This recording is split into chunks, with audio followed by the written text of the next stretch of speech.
Strategic thinking for a competitive advantage. I know some of you are just joining in now. We've got a few more that are logging on, but we're thankful that you're all here today. And I think I'm going to go ahead and just in the interest of time, kick it off and talk a little bit about what we're going to cover today. We're real excited about this topic. It's a brand new offering from the Cox School of Business. So first, let me start and introduce myself. I'm Sherry Moore, part of the team here in executive education for the Cox School of Business. And I'm going to start by giving you a quick overview of SMU and executive education.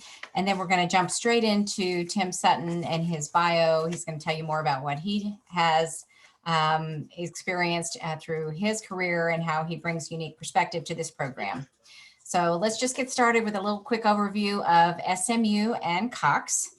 So for those of you who are familiar with the school, we have been in the Dallas community now for over 100 years. Actually, it's going to be 101 years, an integral part of the business community. And we're very fortunate to be in the Dallas area and also very fortunate to have some very strong corporate partners that help advise us on curriculum and current topics, as well as supporting our students. So in part of SMU's executive education, though, is both programs for individuals like this one we're bringing forward, as well as programs for corporations. So we are fortunate to have very strong faculty that are top in their market. They're doing current research. But the goal of SMU really is to develop business leaders. And we incorporate a lot of different principles of that, including the reflection, active participation, sharing of experiences, and variety of learning methods. At this point, I do want to mention that all of our programs for spring will be in virtual classroom formats, interactive classroom formats for safety.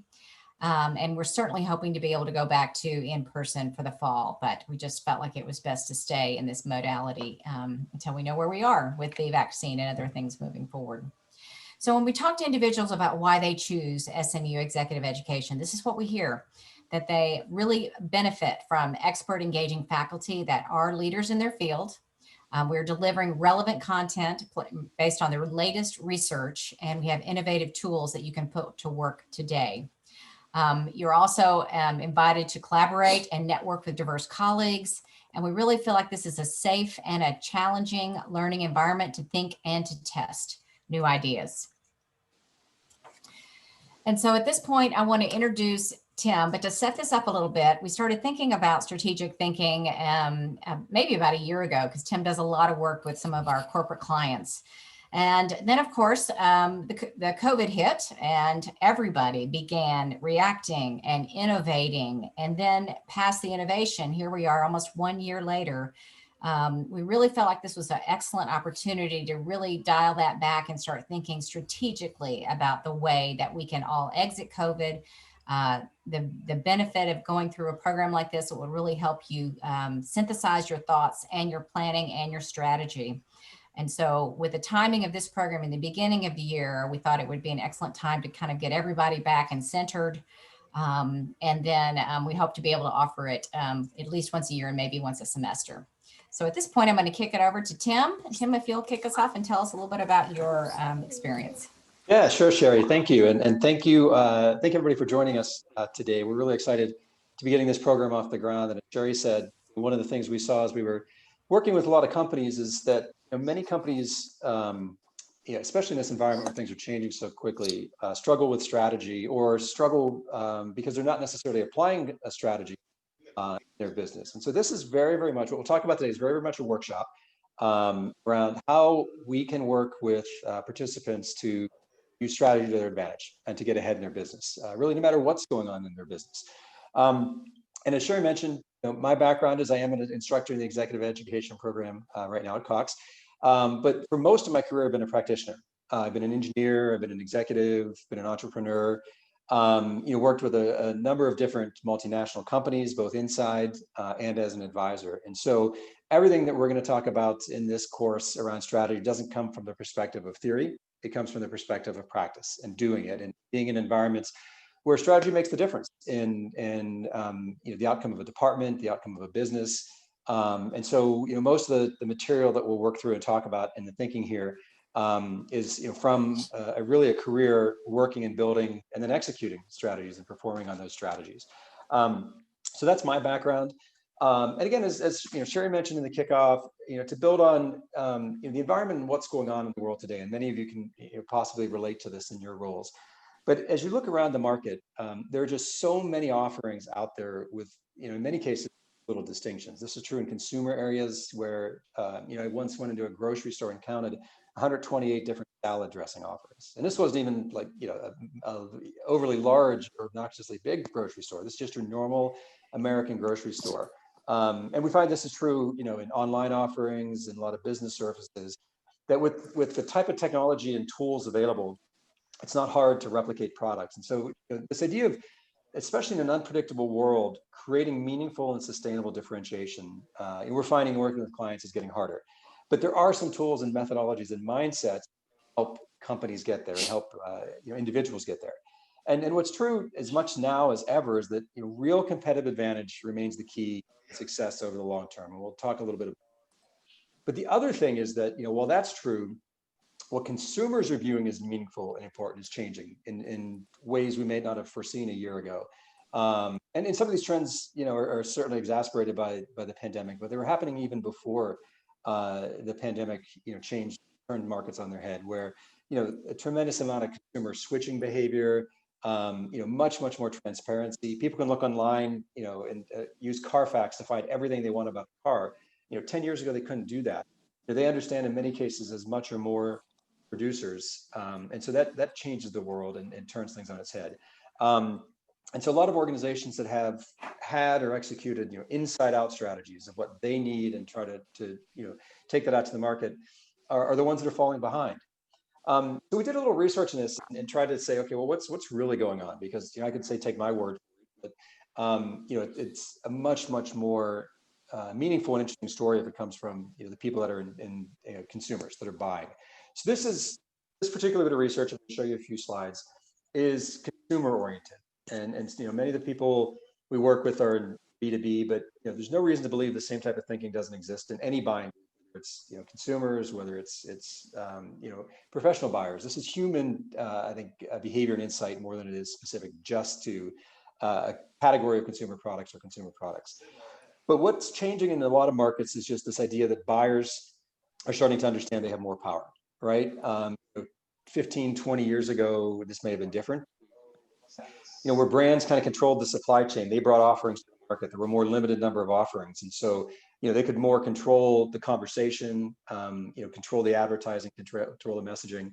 Now it's a lot of peer-to-peer recommendations, a lot more information is available. And consumers are kind of taking that and saying, look, we understand we've got more power. And it manifests in a couple ways. We also ask people when they think about brands for which they have very negative feelings, the vast majority, right? 16 out of 17, so 95%, 93% of consumers believe that brand cares primarily about what they need. And, it manifests as long wait times on hold or in stores, unnecessary fees, or just, products and offerings that are unnecessarily outdated and frustration. So, if we feel negatively about a brand, we have this association that organization, that brand, that company is really in it for what they need.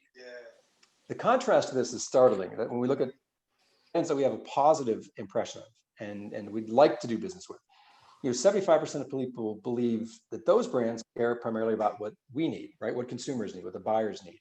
And, those two, that's a huge difference. 10 times more people, from 7% to 78%, almost 8 times more. Almost 11 times more, feel very, very strongly that, the difference in how that brand thinks, whether they think about their needs or think about the consumer's needs, makes all the difference whether we feel positive or negative. So, positive feelings are great, negative feelings aren't, but what does that mean to business? And when we ask people, do you really, how do you really feel about the companies you work with making profit, being more profitable than their competitors? Largely, there's indifference, right? Almost 70% of people are in this middle that have very little concern of whether or not the people they work with, the businesses they work with, are profitable. It's really not what they care about. What they care about is that business or service or company giving me what I need? But when we ask them about very thoughtful companies, right? Companies that think about their needs before they think about the company's own needs, that changes dramatically. now they have an innate sense of loyalty that you don't have to buy. And 90%, 89% of people say a very thoughtful company, or a company that's essentially executing a very thoughtful strategy, has a right to earn a profit. So you go from what's truly indifference as to whether or not your organization is profitable to advocating for you. And that alone tells you that this type of strategic thinking and competitive advantage that can come from thoughtful strategic thinking can have a massive impact on any business's ability to succeed. And that's what this workshop is really about. So the core tension behind what we talk about in the workshop is this reality, right? Everybody on this call has business to do. And a number of important things that'll make your investors, your executives, your employees, your team satisfied. And the reality is that all of us are under some pressure to perform, right? And that's not going to go away if we wave a magic wand and have a good strategy or bad strategy. That's just the reality of business today. But you also need to appeal to people who fundamentally don't care about what you need, right? We just saw that from the data, that the customers that we're working with want us to care about what they need. They don't really care about what we need. And so this leaves us in this constant state of reaction, almost like playing a continuous game of whack-a-mole, where it's either hard or impossible.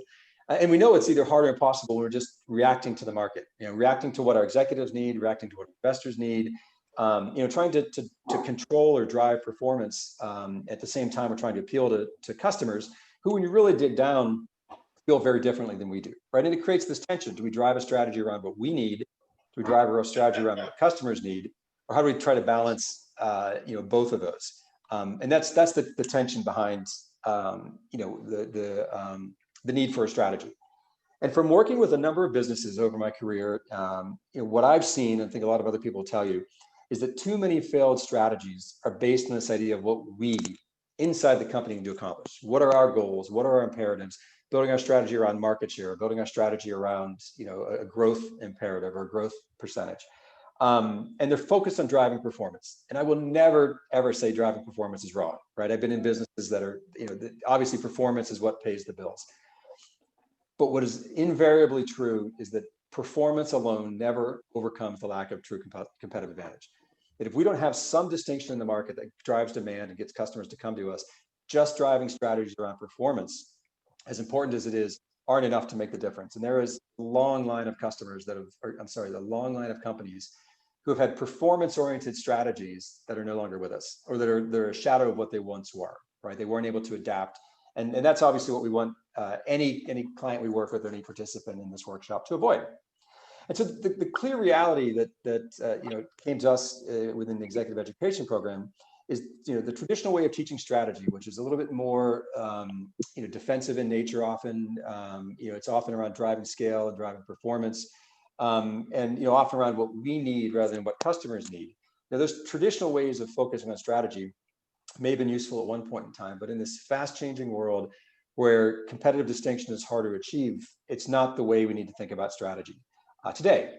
And what we see evidence of already is that tomorrow's winners are going to be the best that are developing thoughtful, dynamic strategies so they can adapt while staying true to a purpose. And they're not in this action-reaction world which so many businesses are in, but they're in a choice outcome world. And we'll talk a little bit more about what that means. But they understand they can't control outcomes; they can only make choices. And then customers are going to choose to either support those or not support those. And so that's largely what this workshop is about, is how do we help our participants get to that level of strategic thinking to really drive improved performance. The thinking behind this really is around strategic thinking, 5 ways of rethinking and reframing strategic thinking. And then there's 5 ways we're really trying to rethink and reframe competitive advantage. And all that comes together in a program which we feel is a different and new way of thinking about competitive advantage. And that's why we're so excited about it. When you think about the ways of reframing strategic thinking, the first real tenet of this, and this is so critical for any business that goes into this to understand, or any participant, any individual, is that no matter the circumstances, we as a company, we as individuals own our own outcome. And that absolutely, where we are in the business, our market share, our performance may not be what we wanted. But it's not competitors that are responsible. It's not customers that are responsible. It's not outside forces that are responsible. It's our own choices. And that no matter where we start from, where we start from doesn't determine how much we succeed.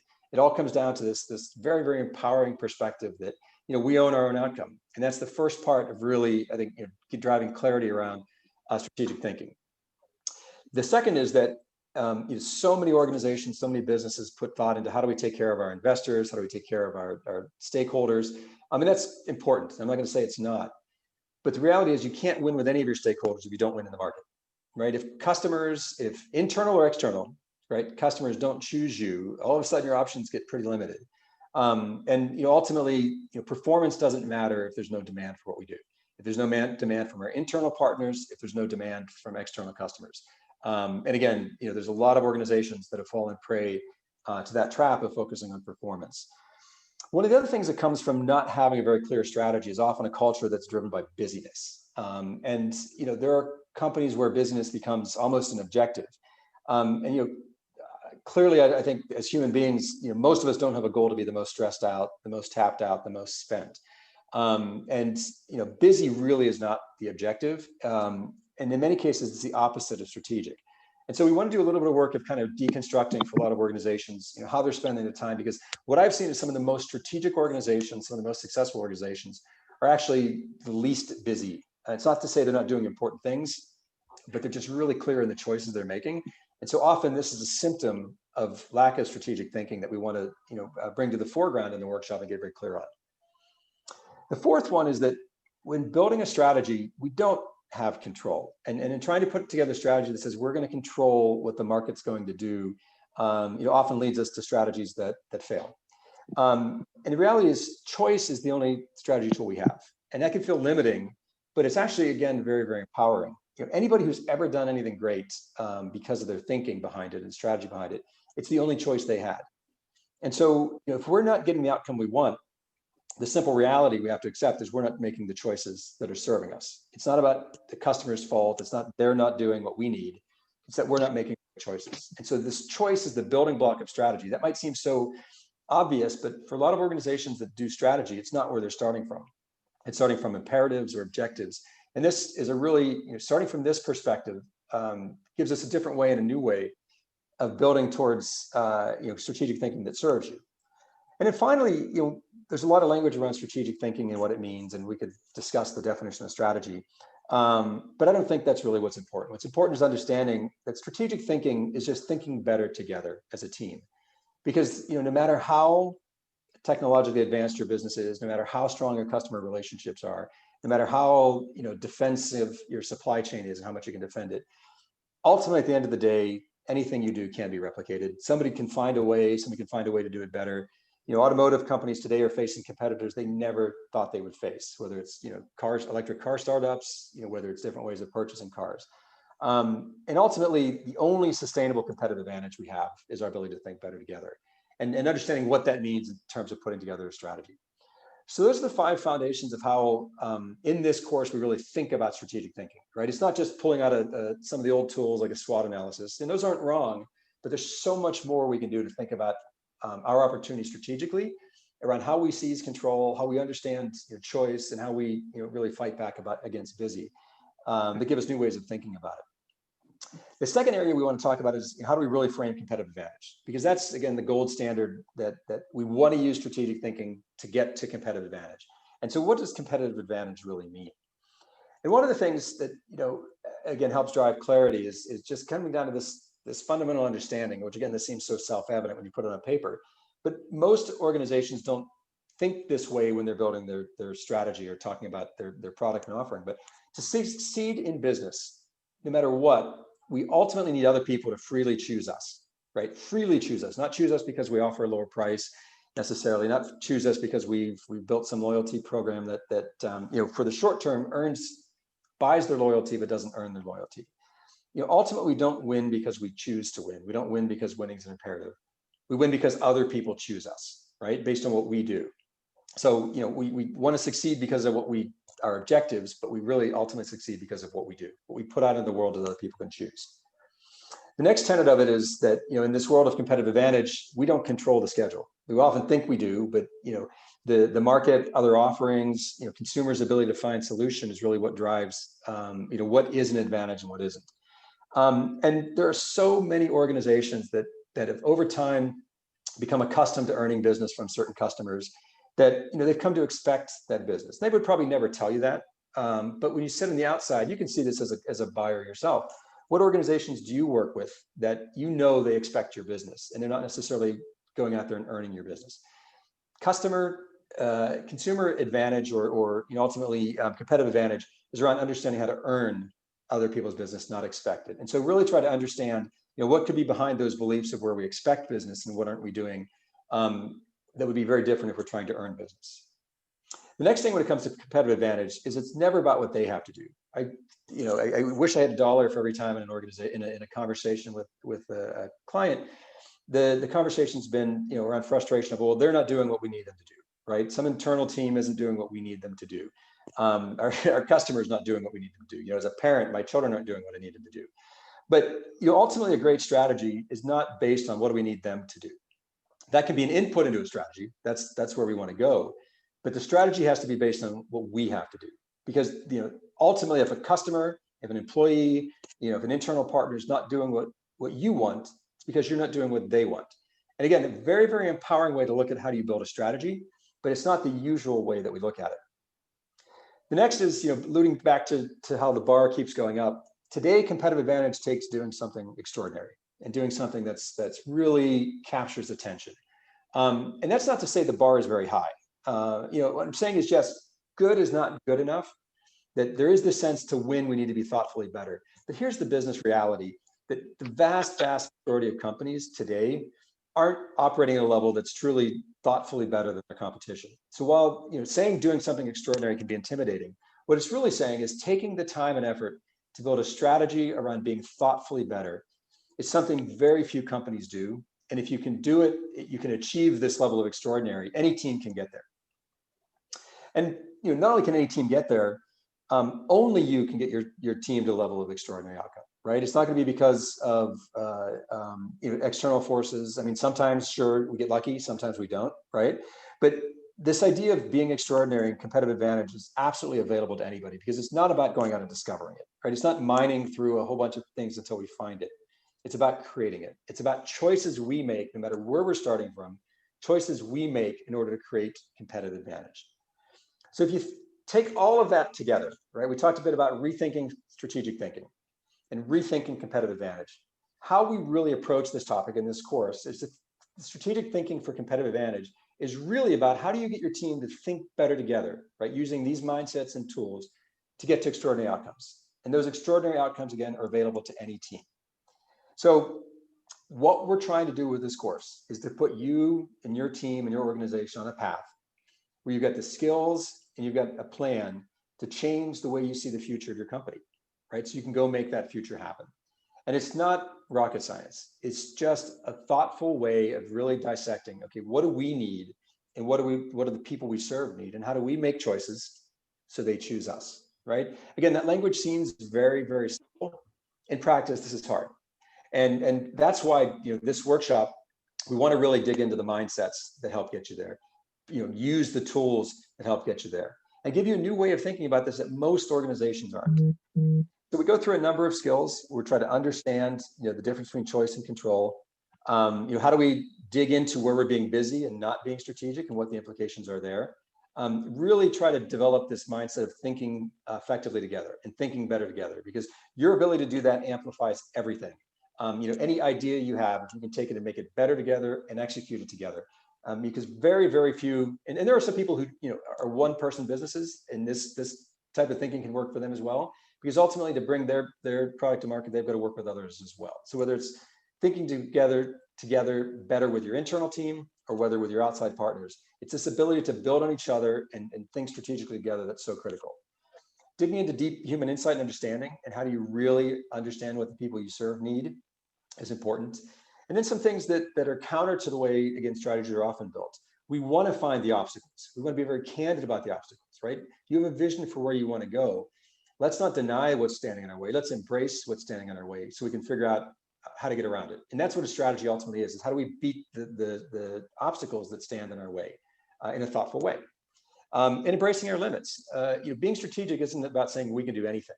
Any strategy based on we can do anything is going to absolutely wear you out, and you're not going to be making the choices you need. To make choice, you need limits. What are the things that limit your business? That's not a bad thing. That's a very positive thing, because then you can be very clear on what you're going to do. and how you're going to be better than anybody else in the market you're decided to compete in. You're getting clear what really are our strengths and accepting our strengths, and how do we drive some type of unfair advantage based on what we're strong at. And developing a North Star, developing this strategy statement, and it should be 15 words or less. Every great strategy I've ever seen, and other people will tell you this as well, if you can't articulate it in 15 words, it's probably too complicated. And so, that's not to say the whole strategic plan is 15 words, right? But the strategy, what is it we're trying to do to be better than the competition, is something that if we can articulate it in 15 words becomes incredibly powerful. And you'll see examples of how organizations have done this. And then how do we use that to discover opportunity? Because opportunity is out there everywhere. And when we're really clear what our North Star is, it starts showing up in ways we never expected. And then how do we adapt at the speed of light?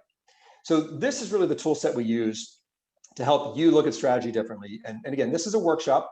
Yes, we're going to do some type of training and teaching, but this is really a workshop for how you can use these tools to go back and make different choices. We do have frameworks and talk about how the difference between expecting business, like I said earlier. A lot of those are less thoughtful organizations. Some of them started life as monopolies and have moved into space where they're operating on principles that are very transactional, almost adversarial.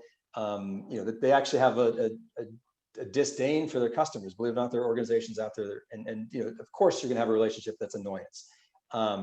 All the way to the other end of the spectrum of these organizations that are thoughtfully better. And this is the gold standard today, where the relationship is loyal, not because we're bribing people to be loyal or giving them perks to be loyal.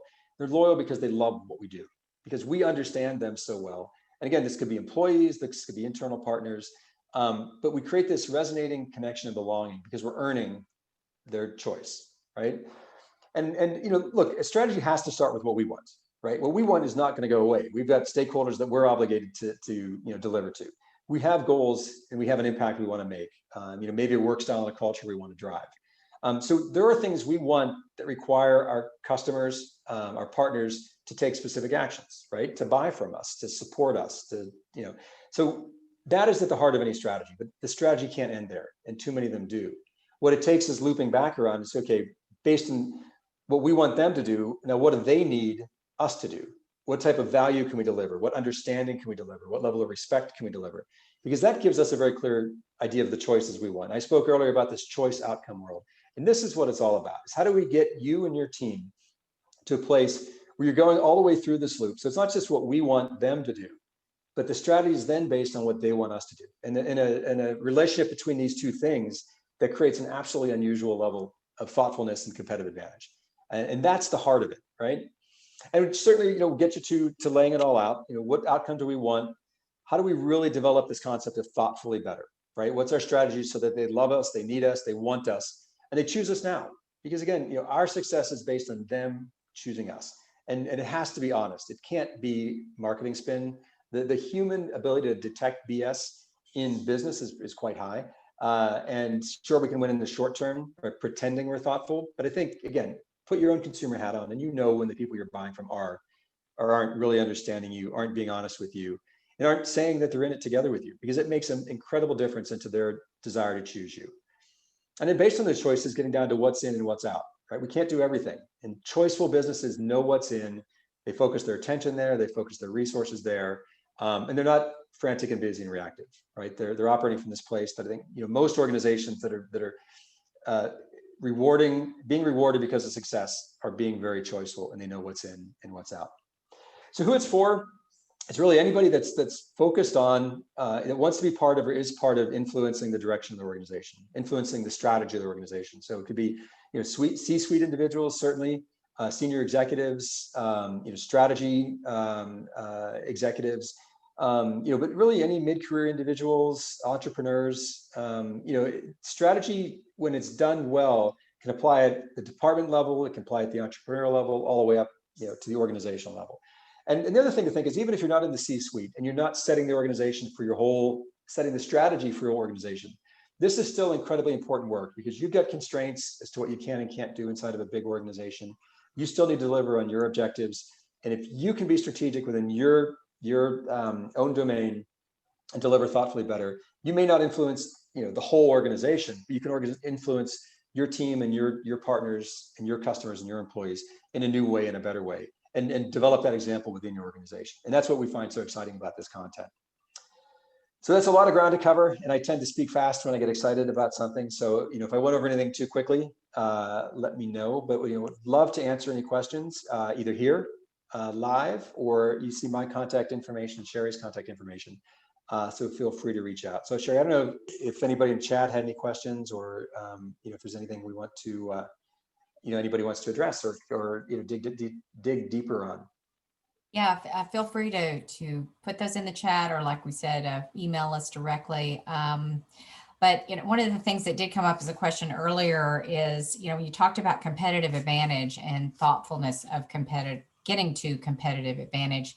How would that work as an individual coming to a program, or maybe sending a team of people? Yeah, sure, great idea. And when we really try to dig into, first, again, start with the idea of what we want and our customers do, the people that are buying from us. Then we really need to dig into what they want us to do. And so what we do in the exercise is really try, whether it's an individual or a team, to dig into, a day in the life of the people we're buying from. And there's a lot of kind of traditional insight tools. We don't necessarily want to turn this into an insight program, but it's a program that we really try to dig into and profile our customers, understand them at a more human level. What are their motivations? What keeps them up at night? Ask a lot of questions that put us in their shoes, that don't always come up in the normal course of strategy work, or often are kind of delegated to insight teams within large organizations, or in small organizations just aren't invested in. And that's not to say you have to go out and do a lot of focus groups. You have to go out and do a lot of specific insight work. What it says is, as a team, you can probably, based on your knowledge, develop some really solid hypotheses around what would make a difference for the people you serve, what represents more thoughtful for the people you serve. We don't take that for granted, right? In this workshop, we spend time asking those questions, digging into that, developing a hypothesis. And that's the other thing, is that doesn't have to be perfect the first time you do it. It's something you can iterate on and start with a hypothesis, start making your choices. And again, one of the topics we cover here is how do we learn and adapt to the speed of the market, and understanding, what thoughtful means for our customers and the people we serve, is something that will evolve over time. It'll evolve because our understanding of it will change, and it'll evolve because what people need change. And so within the workshop, we provide, I think, a set of tools that work, whether it's, again, a solopreneur, whether it's one person within an organization that's trying to come back and influence the way the organization does strategy, or whether it's an intact team. The same type of thinking works. We find the same type of thinking works for all. Good, thank you. I don't see any questions coming in now, but I did want to mention that the program is going to run February 16th and 17th. That's a Tuesday and Wednesday. I did mention also that it is, online live classroom format, similar to what we're doing now. There will be times where you can work together as teams, and come up with ideas and strategies and test these ideas, as well as, maybe even bring this back to your corporation. I know because it's a Zoom format, we're going to break it out into like an hour-and-a-half segments, because I know everybody has Zoom fatigue, and it's really hard to hang on to some time. And most importantly, you really have to internalize some of these concepts, think about them, process them, and then test them. And I think that's, one of the benefits of the program as well. Yeah, and to build on that, Sherry, too, one of the promises we make to you is, look, in putting this program together and how we're trying to deliver, we're using our own content to build this program. Right? Our goal is to be thoughtfully better for you, develop something that's really extraordinary for you. And we may get that right, and there's going to be areas we can improve. But what we're trying to do is think through everything you need, to avoid Zoom fatigue, to make this have an impact in your business. And so, very much what we're trying to do here is live what we're teaching. And so that's our promise to you if you decide to join us. Great. So I do see a question here from Mario. The price of the program is $1,995. It is the 2-day program, content for 2 days. And there is a $200 savings if you're enrolling about 30 days outside the program. We're almost at that point right now. Actually, we are within that point, but I think we can still offer that as we go forward. It's again, a Tuesday and a Wednesday. It's a wonderful program. And if anybody has any additional thoughts or questions, I'm seeing some thank yous coming through, as well as some other ideas. So, feel free to reach out to us. The link is on our website. There's also a really good video by Tim. He created one just to kind of give us a different way to approach this process. You can share that with your team if you're interested in expanding more on it. It's very short, not as long as this today, but does give you an idea of the kind of things he covered today in the session and the learning objectives and the outcome that come out of this. But, you know, in summary, it's really about putting you on the path, you know, that can give you the skills to change the way you see the future of your company so that you can make that future happen. You know, we're all so excited about, you know, leaving this COVID world, leaving us from a Zoom standpoint, being able to really interact with customers better. And I think this is an excellent time to be offering a class like this. So are there any other thoughts or questions? Anybody wants to jump in and take yourself off mute and just ask Tim a question? Well, and if there are any questions after the fact, you've got you know, Sherry's contact info here, my contact info here. You know, by all means, feel free to reach out if there's anything we can do to clarify, or you know, talk more about how this might work for your own particular circumstances, right? Because you know, we believe it'll work for a wide range of organizations. So if you have any questions of, you know, is it right for you? By all means, reach out and we can have that conversation as well.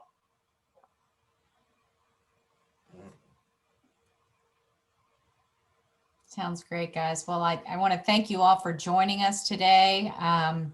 You know, I think it is a really important topic that we're bringing forth, and I thank you for your time over the lunch hour. I know many of you were probably trying to inhale your lunch and jump to the next 1 o'clock meeting. So I thank you for joining us. Always feel free to reach out to us if you have questions about programs for your company or programs for individuals. And we offer 4 main areas: leadership, finance, strategy, and multidimensional diversity. And we roll those programs forward every semester, starting in the spring and then again next fall. So we would love to help partner with you and learn more about ways that we can bring the faculty experience directly into your companies. Thanks so much for everybody joining today. Have a great day. Tim, take care. Thank you all. Have a great day. Good luck. Bye.